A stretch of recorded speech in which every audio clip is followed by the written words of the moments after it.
医生，他怎么样了？基本没什么大碍，需要留院观察一晚上。你是他爱人？不是，我是他同事。啊，今晚留个人吧，有什么情况及时联系护士站。待会儿给我签个字。哎，好嘞，好嘞，麻烦您啊。哎，我在楼下随便买了点东西，不知道你喜欢吃什么？买这么多啊？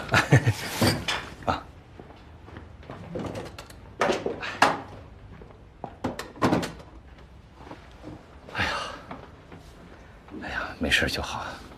你不知道啊，你真是把我吓坏了。你要是有个三长两短，那我可就欠了你天大的人情了。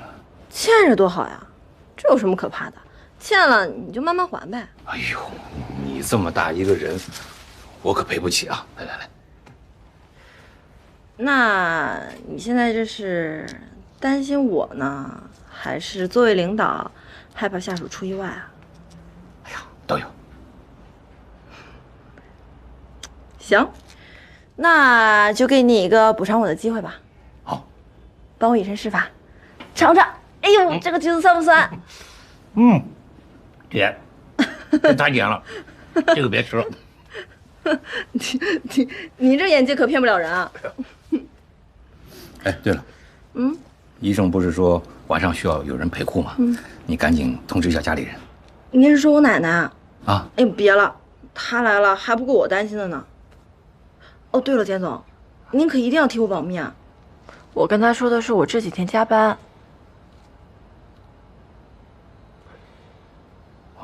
也是啊，不能让老人担心。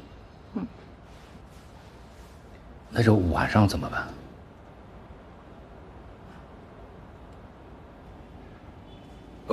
我去找医生签个字儿。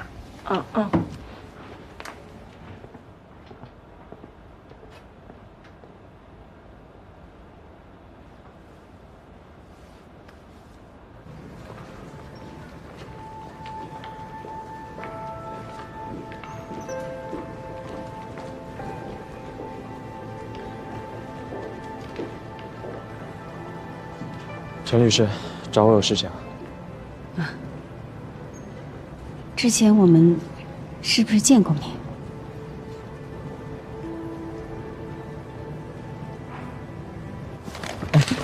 我来。谢谢。啊，没事。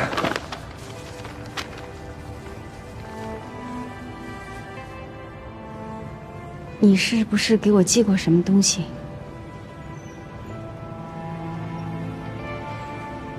我是为了帮我爸，也是为了帮我自己。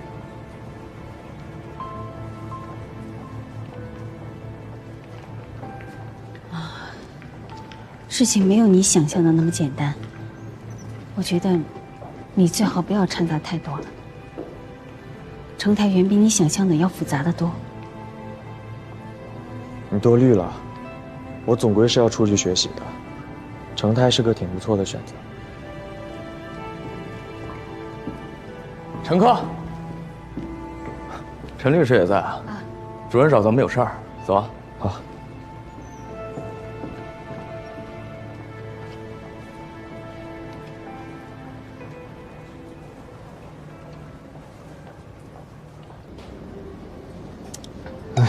这有些人就是不请自来啊。谁说不是呢？好不容易来趟我家，摊上这事儿。今天我算知道什么叫喧宾夺主了。谁不是？你说什么呢？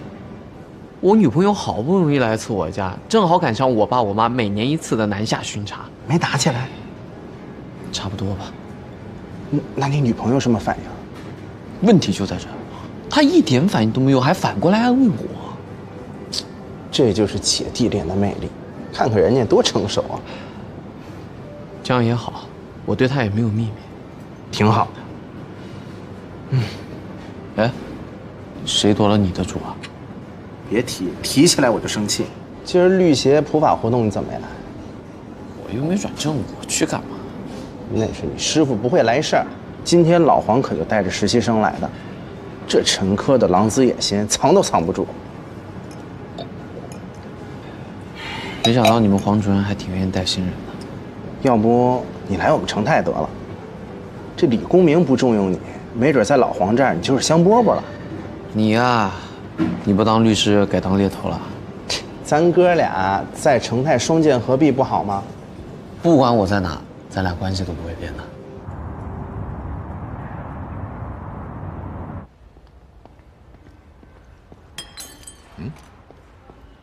哎，别动，别动，别动！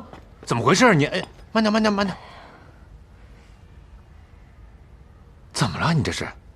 我刚想出去倒水，不小心把杯子给打了。哎呀，你现在头晕吗？嗯。来，到床上躺着。来，慢点。哎，慢点啊！哎，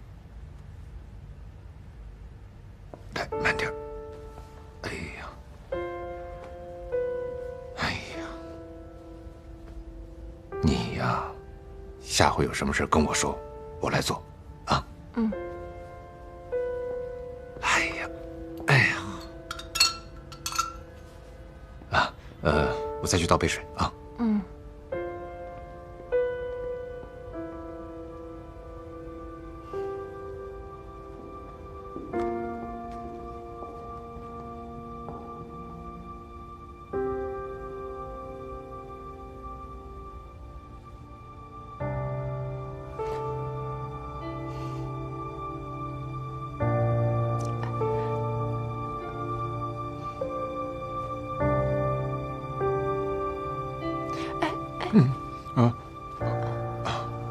不好意思。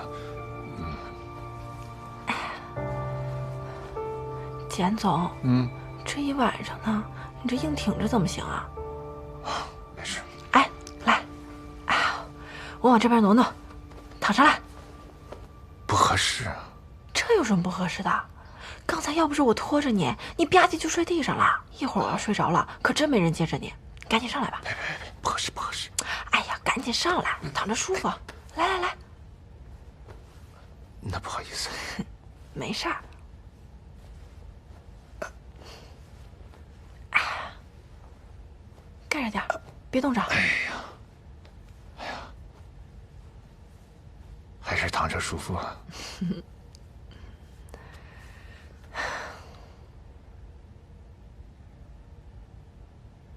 其实，你也不用担心我。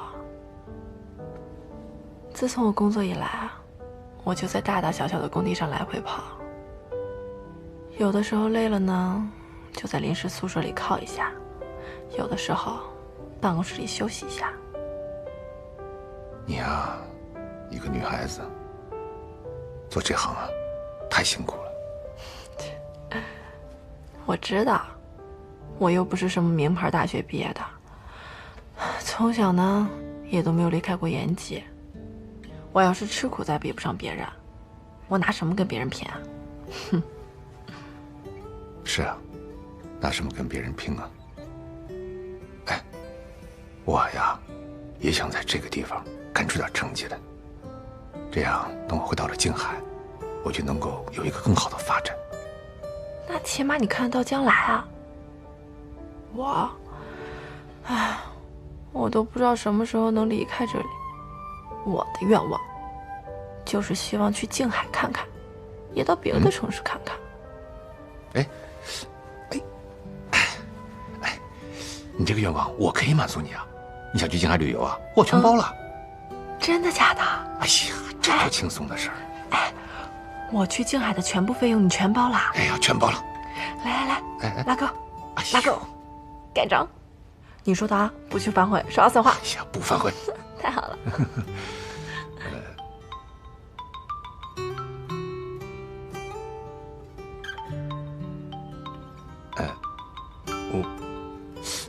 我去接个电话。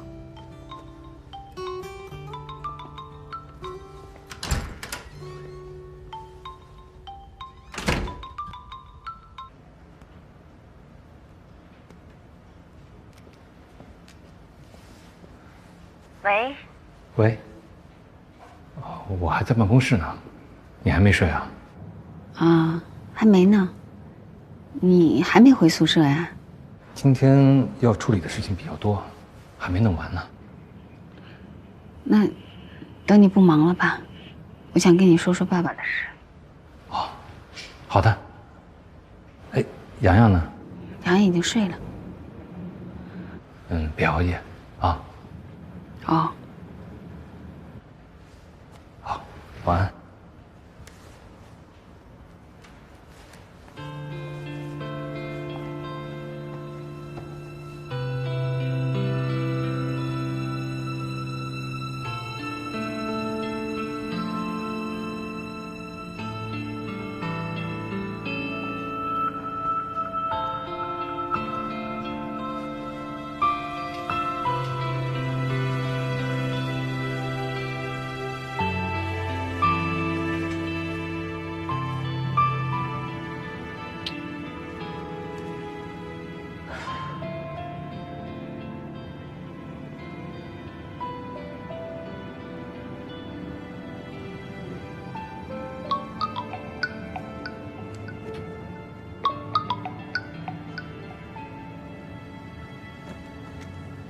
喂，觉得你可能会睡不着，陪你说说话。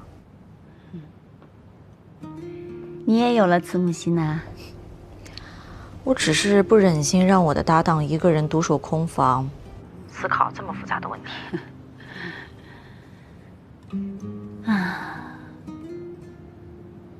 你觉得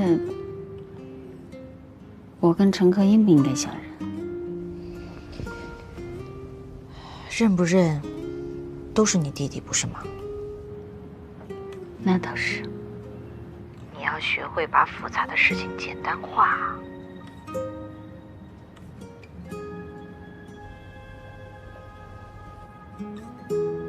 有你真好。晚安。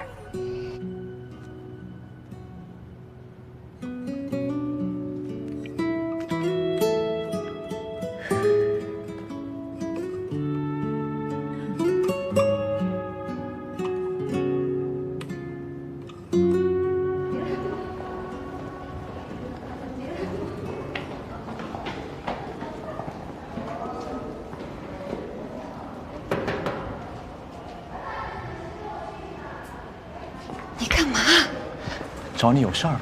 我不要，我看书呢。去教室看一样吧。我不去。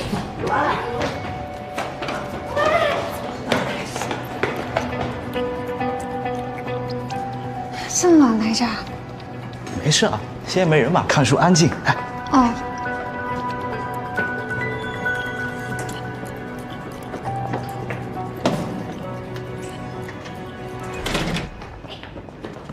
你干嘛呀？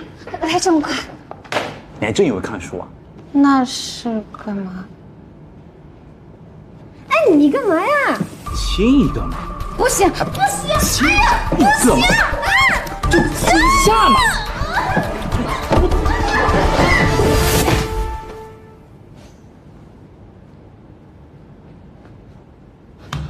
亲吻，亲吻，亲吻。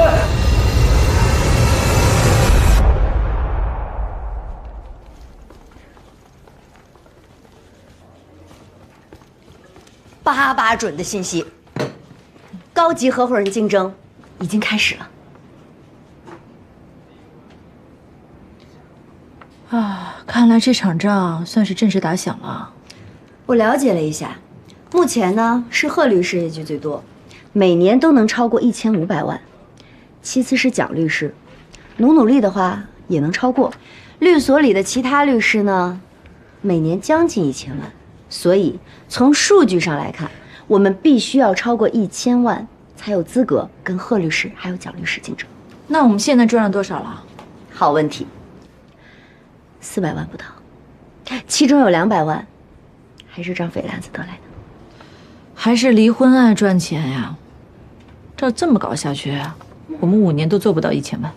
只要我们努力，钱总是有机会赚的。再说，我们不是也帮了很多人解决了很多问题吗？没错，你看看啊，你这光环它又升起来了，你的光环也升起来了啊，房间里好亮啊！啊，我想跟你们说件事。我不听，我不听。要走了。我决定留在明堂。你要留在这儿？师傅啊，太好了！真的啊？真的啊？真的。小宝宝，那你这什么挽回了你的心啦？你猜猜看，是你们。虽然肉啊，但是我喜欢。那我们以后一起加油。但是啊，我可不想一直在律师的道路上做慈善。所以下个案子是什么？案子呢是有了，但是还不是一个赚钱的活。我去加点水。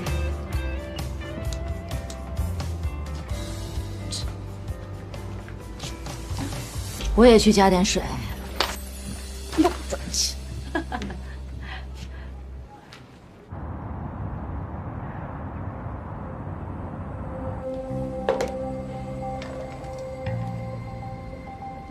庄文华因过失致人死亡罪被判处有期徒刑5年，及20万赔偿金。你们要上诉吗？孩子人也没了，我们家以后这生活怎么过也不知道。这孩子送到培训班的时候还好好的，现在变成这样子了。但他们培训班说不负什么责任，就道一个歉，和他们就没关系了。这还有道理吗？这还有天理吗？你们把未成年的孩子交给培训班，培训机构未尽管理职责是有责任的，赔偿是应该的。两位律师，其实我们不是想拿孩子这事儿要挟他们，但是我想他们应该为发生的事情负责。我能问一下吗？你们当初为什么要把孩子送到医学去上学呢？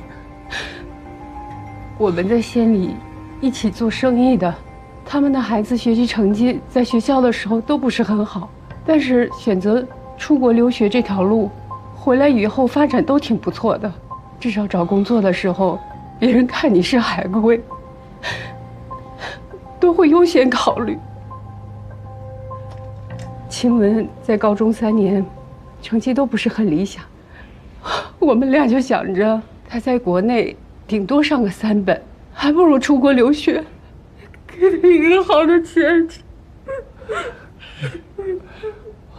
朋友就跟我们推荐了医学教育，我们也是觉得他们的雅思培训口碑好，保分率高，所以就把孩子给送去了。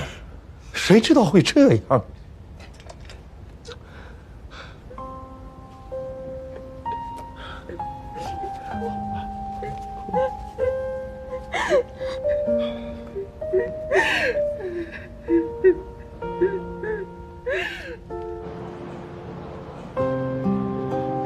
这儿原来是一所职校，搬迁以后就被医学教育给租下来了。看来生意不错，环境也不错。我以前就听说过家长们有什么育儿焦虑症，但还真没见过。你也有过这种烦恼吗？有，时时刻刻都有。从洋洋出生的第1个月开始，我就开始焦虑。我记得我妈那会儿说我，都快得焦虑症了。第1个月，你也真焦虑得出来。记得那1个月，我每天都在关注社会新闻，担心洋洋吃的奶粉会不会有质量问题，担心给他打的疫苗会不会有安全隐患，担心幼儿园的老师对他好不好，小朋友们会不会欺负他。天下的父母都一样，谁都希望自己的孩子能平平安安的长大。我记得那会儿每天我都睡不着觉，不停的脱发。简佩然还说我想得多，做得少，还说我那是因为看案子太多了才那样。以我对你的了解，你就算不做律师也会这样。你从不担心这些，是因为你从来没有经历过。那我希望我永远不要经历这些。怎么会？那是我们每个人的必经之路。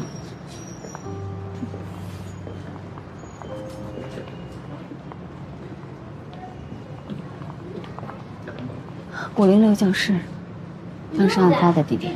development of the new technology, the internet has played a big role in our daily lives. 走吧，往前看看。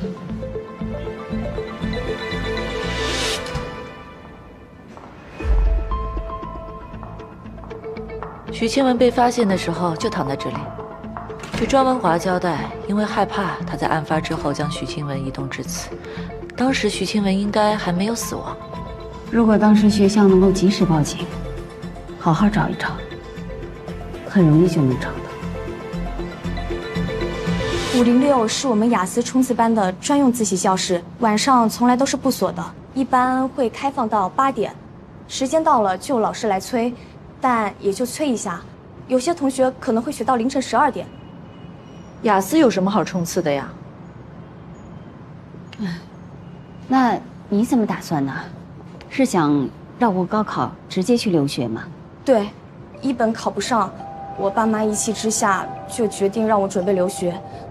我妈同事的儿子就是这样，说是参加了1次就考过了。那冲刺班的其他同学呢？都是这个打算吗？是的，学费虽然贵，但是能保过7分，考不过还能免费再学1次。报名的同学很多，还有外地来的同学。谢谢你。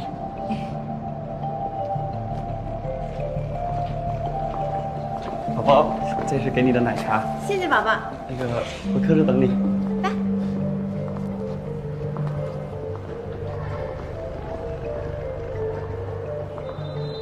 这个不是女生宿舍吗？男生也可以随便进来的。洋洋也在上培训班吧？啊，是啊。看来我得重新审视给他报的那些培训班。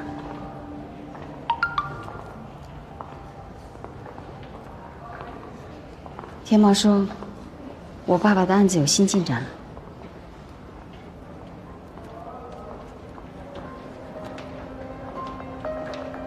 我是李一，英文名叫 Jason Lee。我是联创的商业发展总经理。在过去的3年期间，我隐瞒集团私自和明堂律师事务所的陈文光副主任，在联创集团的理财产品申请报告书、基金托管协议草案、招募说明书草案等等法律文件上，这是你查到的吗？这是我去公安部门查看证据的时候找到的。 对我们很不利。师傅被指控的理由之一呢，就是这来源不明的2000万。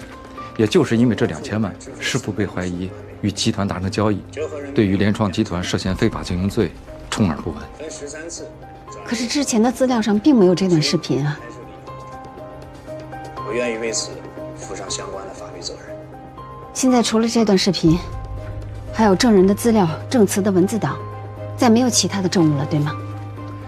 这个人呢，只是口头承认了他主动行贿，但这涉及到账户明细、资金流向证明等等，什么都没有。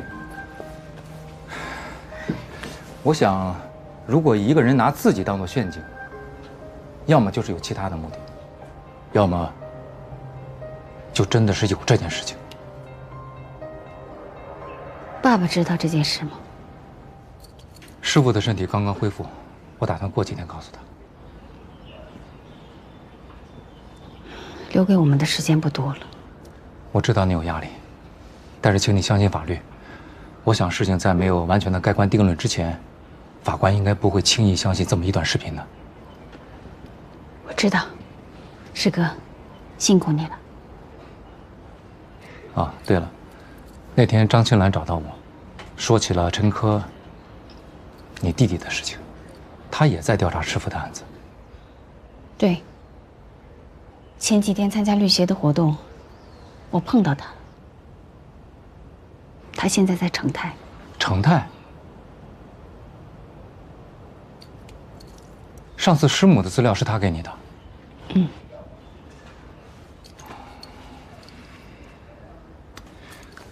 我跟张青兰见面的时候呢，多聊了一些关于师傅案子的情况，他好像什么都不知道。你替爸爸多安慰安慰他吧。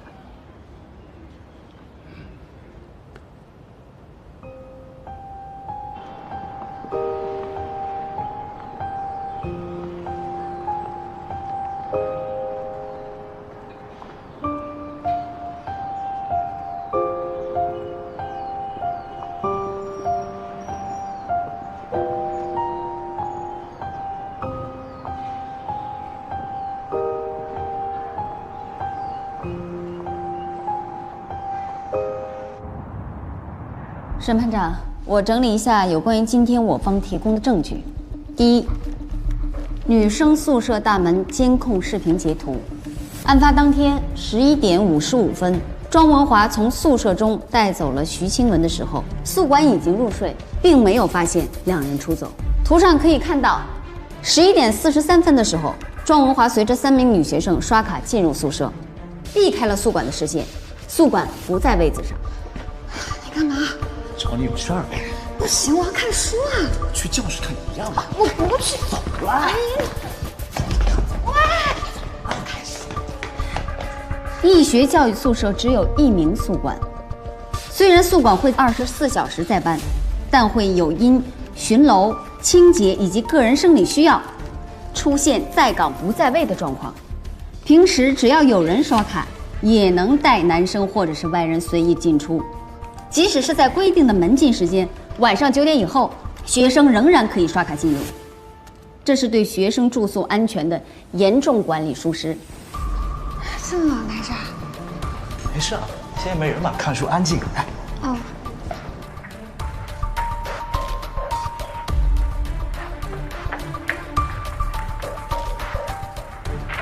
庄文华过失杀人案的庭审记录中，死者徐清文班主任的证词也承认，他在第1堂课发现徐清文缺席以后，仅仅是给他拨打电话，并没有及时的寻找或者是报警。徐清文的死亡时间正好是第3堂课上课的时间，班主任的不作为使得徐清文错过了黄金救援的时间。教学楼管理员的证词也证明，被告并没有尽到对教学楼的管理责任，形成重大安全盲区，间接导致庄文华失手杀害了案发当时未满18岁的徐清文。哎，你干嘛呀？听你干嘛？这清文，清文，清文！我方主张，根据《侵权责任法》第39条和第40条，义学教育机构并未尽到管理职责，对于徐清文的死亡应负起相关责任。我方要求，死亡赔偿金和精神损害抚慰金，一共1375266.5元。审判长，义学教育呢是教育机构，我们是以给学生创造一个安全舒适的学习环境为使命。宿舍有门禁，有宿管，教学楼里也有管理人员，而且宿舍和教学楼里面24小时都有监控视频，已经做到了3重保险。根据我方提供的宿舍点名记录，你可以清楚地看到，我们班主任老师每天晚上9点都会准时到宿舍点名。但是学校呢，毕竟不是监狱，我们没有理由去限制学生的人身自由。学生想要多花一些时间去读书，作为学校，我们应该大力支持。最后，原告代理人提到班主任证词中清楚地提到徐清文过去有数次的逃课记录，这点我要解释一下。当班主任知道徐清文逃课以后呢，第一时间打过电话给他，也去宿舍找过他，并且还打过电话给他的父母。所以可以看到，我们学校已经做到了尽职尽责。被告代理人，尽责不是制定的条例就叫尽责。我想知道学校对于学生缺席的处理是怎么规定的？稍等着。